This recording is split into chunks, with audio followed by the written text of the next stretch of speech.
నన్ను ప్రశ్నించే ముందు చంద్రబాబు నాయుడు గారి పాలనలో 5 years ఎక్కడున్నారు, ఏ మడుగులో దాక్కున్నారు?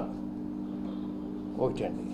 2, నేను చేత కాదు, నేను ముసలోని అయిపోయాను, లేదా ఇంకోటి అయిపోయాను, వారు ఎందుకు చేయకూడదండి? చేసే హక్కు లేదా?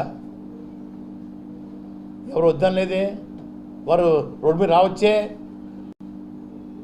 వారు రాకుండా నన్ను ఎందుకు చేయలేదు నువ్వు ఆయన చెప్పడానికి? ఆయన ఎవరు? ఆయన సంబంధం ఏంటి? ఎప్పుడన్నా ఈ ఉద్యమం గురించి ఎప్పుడైనా ఒక సానుభూతి ఉత్తరం రాశాడా? సానుభూతిగా ఎప్పుడన్నా వచ్చారా? కుటుంబాన్ని, మా కార్యకర్తల్ని, జాతినంతా అవమానించినప్పుడు, లాఠీలతో కొట్టినప్పుడు, బూటకాలతో అణిచేసినప్పుడు ఎప్పుడైనా మీరు బయటకు వచ్చారా? ఆ మడుగులో దాక్కుని వేళ మాట్లాడటం బాగలేదండి.